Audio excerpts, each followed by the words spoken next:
তিস্তা এবং গঙ্গার জন্য আমার বিশেষ করে গঙ্গা চুক্তি 2026-এ ওই চুক্তির মেয়াদ শেষ হবে। তবে এটা যদি নবায়ন নাও হয় চুক্তি কিন্তু অব্যাহত থাকবে।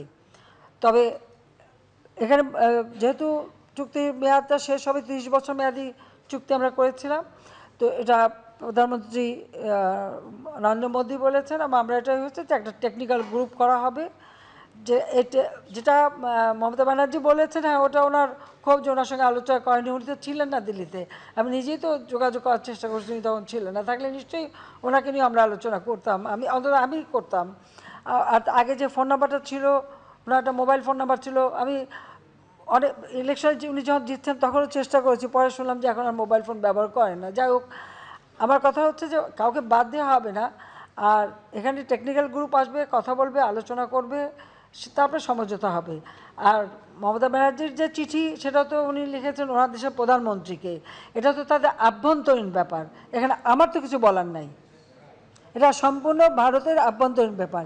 এ ব্যাপারে আমার তো নাক গলানোর কোনো দরকারও নাই, কিছু বলার দরকার নেই।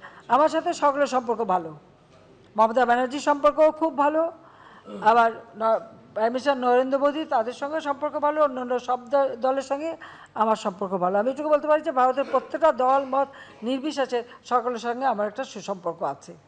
আর তিস্তা, আমাদের তিস্তা প্রজেক্টটা, এটা তিস্তা প্রজেক্ট কিন্তু আজকের না। আমার মনে হয় সেই যুক্তফ্রন্টের যে 21 দফা, সেখানেও বোধহয় এটা দেওয়া ছিল। এবং আমাদের আওয়ামী লীগের বিভিন্ন এসে কিন্তু এইটা ছিল যে তিস্তা প্রজেক্ট করতে হবে।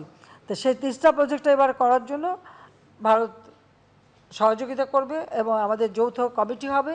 এবং সেটাকে কিভাবে তিস্তা, এটা খালি পানির ভাগাভাগি বিষয়টা না, শুধু গোটা তিস্তা নদীটাকেই পুনরুজ্জীবিত করে আমরা ওই উত্তর অঞ্চলে সেচের ব্যবস্থা করা, অধিক ফসল যাতে হয়, নেভিগেশনের ব্যবস্থা করা, সেটাই আমরা করব। এটাই আমাদের সিদ্ধান্ত। আর গঙ্গা পানির যে চুক্তিটা, এটা আবার নবায়ন করার জন্য আলোচনা হবে, টেকনিক্যাল গ্রুপ আসবে, দেখবে, তারপর এটা হবে। তো এখানে মমতা ব্যানার্জি একটা কথা বলছেন, আমি এটা সমর্থন করি। সেটা আসলে তাদের তো নদীগুলি ড্রেজিং করা উচিত। ফারাক্কায় সিল্ট জমে যাচ্ছে, অন্যান্য নদীগুলিতে সিল্ট জমে যাচ্ছে। এই ড্রেজিংয়ের কাজটা যদি তারা করতে পারেন, তাহলে ওই তাদের যে পানির অভাবটা, বিশেষ করে পানীয় পানির যে অভাবটা, সেই অভাবটা কিন্তু থাকে না। তো সেটা তিনি কেন্দ্রকে লিখেছেন। আমার মনে হয় কেন্দ্রের এটা মানে করলে, আসলে নদী ড্রেজিং করলেই কিন্তু অনেক পানির সমস্যাটার সমাধান হয়। যেমন আমরা শুরু করেছি আমাদের দেশে, আমরা কিন্তু নদী ড্রেজিং করাতে আজকে বন্যা হলেও বন্যার ক্ষতিটা কিন্তু ওই সেরকম আগের মতো হয় না। কারণ নদীতে পানির ধারণ ক্ষমতাটা তো বাড়াতে হবে।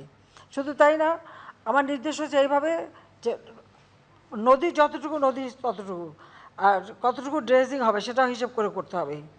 যে মরফোলজি টেস্ট করা, করে এগুলি করে সমীক্ষা করে তারপর করবে। পাশাপাশি একটা বাফার জোন রাখতে হয়, কারণ আমাদের বর্ষাকালে যে পানিটা বাড়ে, এই পানিটাও যেন ধারণ করতে পারে নদী তারপরে তার একটা জায়গা যেটা বাফার জোন বলে। এরপরে হচ্ছে বাঁধের আগে কিন্তু ওই জায়গাটা থাকতে হবে যে নদীর পানিটা বাড়লে পরে সেই পানিটা যেন ধারণ করা হয়। ওই পানিটা আবার শীতের দিকে যখন কমে যায়, তখন ওই জায়গাটা কিন্তু আবার চাষ করা যায়।